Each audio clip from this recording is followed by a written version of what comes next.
नमस्कार दोस्तों, welcome to today exam. दोस्तों, आज के इस वीडियो में हम राजस्थान वन रक्षक वनपाल परीक्षा के लिए राजस्थान जीके के कुछ मोस्ट इंपोर्टेंट सवाल याद करेंगे जो आपके राजस्थान फॉरेस्ट गार्ड के नए पैटर्न पर आधारित हैं।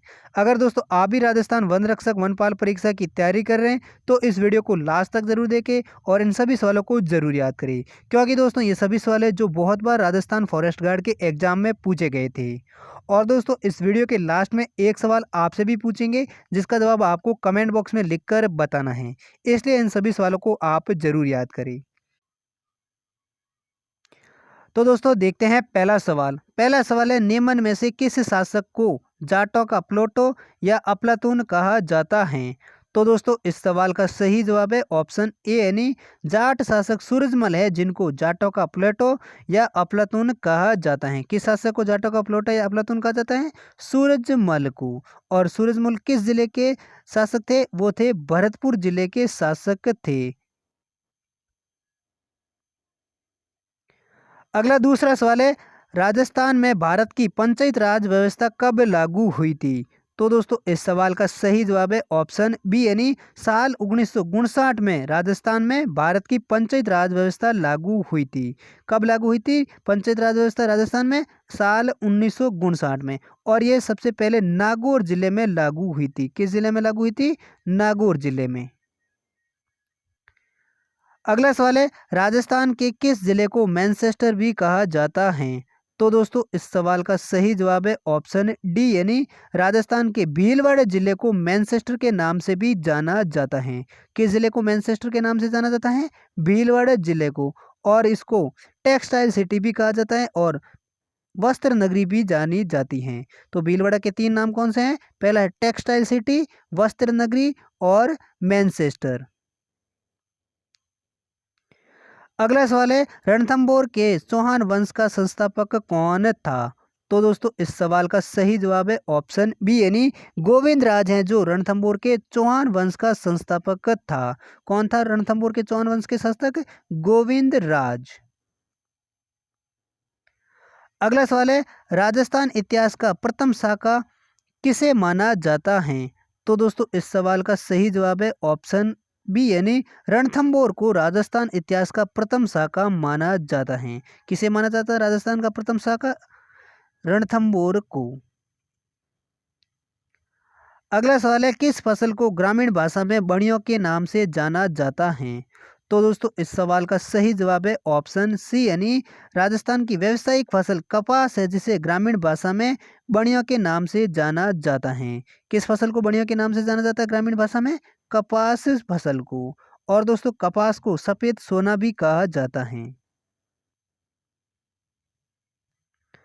अगला सवाल है, राजस्थान में खेजड़ी वृक्ष की पूजा किस पर्व पर की जाती है? तो दोस्तों इस सवाल का सही जवाब है ऑप्शन डी यानी दशहरे के पर्व पर राजस्थान में खेजड़ी वृक्ष की पूजा की जाती है। किस पर्व पर राजस्थान में खेजड़ी वृक्ष की पूजा की जाती है? दशहरे के पर्व पर। अगला सवाल है, हमीर महाकाव्य व सुरजन चरित्र के रचयिता कौन थे? तो दोस्तों इस सवाल का सही जवाब है ऑप्शन ए यानी नयन चंद्र सूरी हैं जो हमीर महाकाव्य और सुरजन चरित्र के रचयिता हैं। कौन है हमीर महाकाव्य और सुरजन चरित्र के रचयिता? नयन चंद्र सूरी। अगला सवाल है, मुख्यमंत्री के रूप में राजस्थान को किसने सबसे अधिक समय तक अपनी सेवाएं अर्पित की थी? तो दोस्तों इस सवाल का सही जवाब है ऑप्शन सी यानी मोहनलाल सुखाड़िया हैं जो राजस्थान में सबसे अधिक 17 वर्षों तक मुख्यमंत्री रहे थे। कितने वर्षों तक रहे थे? 17 वर्ष तक। और कौन रहे थे? मोहनलाल सुखाड़िया। मोहनलाल सुखाड़िया है वो साल 1954 से लेकर 1971 तक राजस्थान के मुख्यमंत्री रहे थे, यानी लगभग 17 वर्ष तक राजस्थान के मुख्यमंत्री रहे थे। कौन रहे थे? श्री मोहनलाल सुखाड़िया। अगला सवाल है, मूरा घाट दर्रा कहाँ स्थित है? तो दोस्तों इस सवाल का सही जवाब है ऑप्शन ए यानी मध्य अरावली में मूरा घाट दर्रा स्थित है। कहाँ पर है? मध्य अरावली में मूरा घाट दर्रा स्थित है। अगला सवाल है, एयरफोर्स फ्लाइंग कॉलेज कहाँ पर स्थित है? तो दोस्तों इस सवाल का सही जवाब है ऑप्शन बी यानी राजस्थान के जोधपुर जिले में एयरफोर्स फ्लाइंग कॉलेज स्थित है। कहाँ पर स्थित है?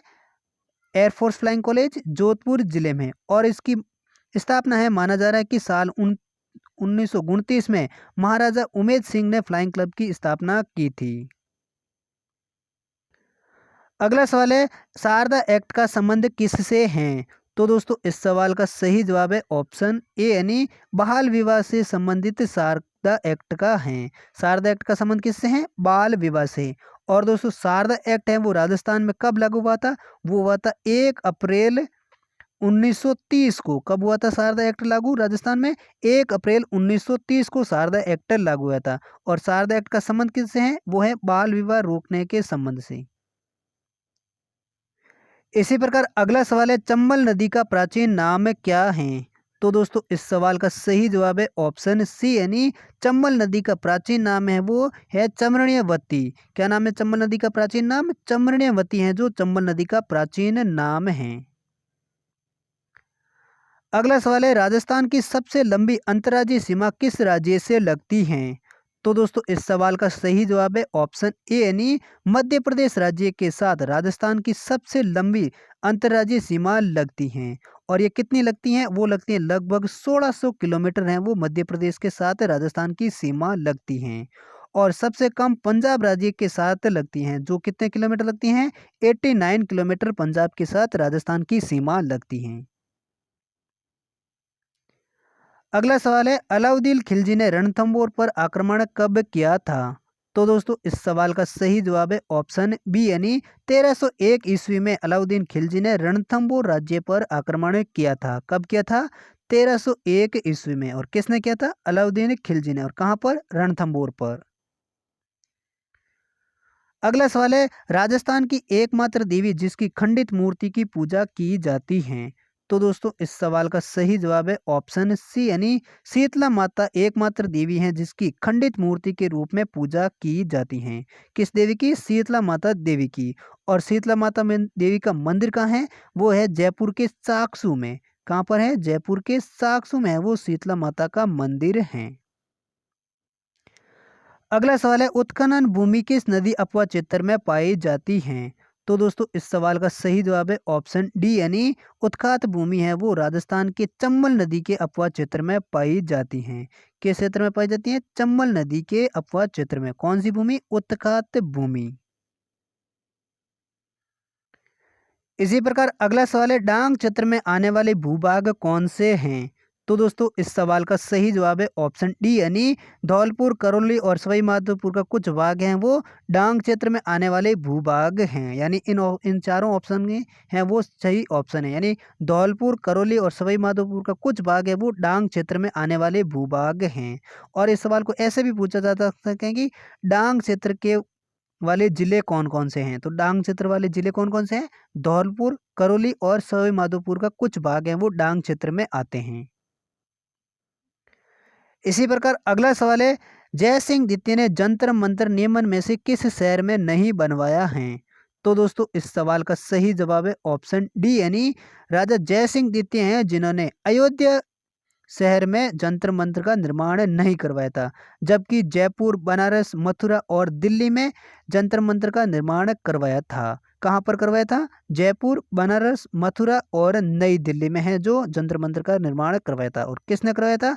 जय सिंह द्वितीय ने। जबकि अयोध्या शहर में इनका निर्माण नहीं करवाया था। अगला सवाल है, चित्तौड़गढ़ दुर्ग में स्थित कीर्ति स्तंभ किसको समर्पित हैं? तो दोस्तों इस सवाल का सही जवाब है ऑप्शन ए यानी जैन तीर्थकर आदिनाथ हैं जिनको चित्तौड़गढ़ दुर्ग में स्थित कीर्ति स्तंभ है वो समर्पित हैं। किसको है कीर्ति स्तंभ समर्पित? जैन तीर्थकर आदिनाथ को। तो दोस्तों ये थे राजस्थान जीके के कुछ मोस्ट इंपोर्टेंट सवाल जो बार बार आपके राजस्थान पटवार और राजस्थान फॉरेस्ट गार्ड के एग्जाम में पूछे जाते हैं। उम्मीद करता हूँ आपको ये सभी सवाल अच्छे से याद हो गएंगे। अगर याद हो गए तो इस वीडियो को लाइक जरूर करें और चैनल पर पहली बार आए तो चैनल को भी ज़रूर सब्सक्राइब करें। और दोस्तों इन सभी सवालों का पीडीएफ फाइल है वो आप हमारे टेलीग्राम ग्रुप से भी डाउनलोड कर सकते हैं।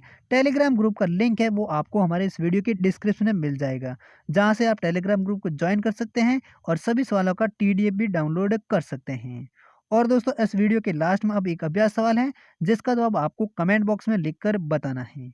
तो दोस्तों आज का अभ्यास सवाल है, राजस्थान भारत के किस भाग में स्थित है? तो दोस्तों इनमें से कौन सा ऑप्शन सही है वो आप कमेंट बॉक्स में जरूर लिखकर बताइए।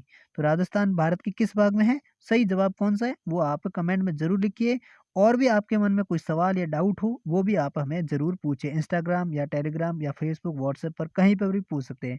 और सभी का लिंक है वो आपको हमारे इस वीडियो के डिस्क्रिप्शन में मिल जाएंगे। और दोस्तों हम मिलते हैं अगली वीडियो के साथ, तब तक के लिए जय हिंद, वंदे मातरम।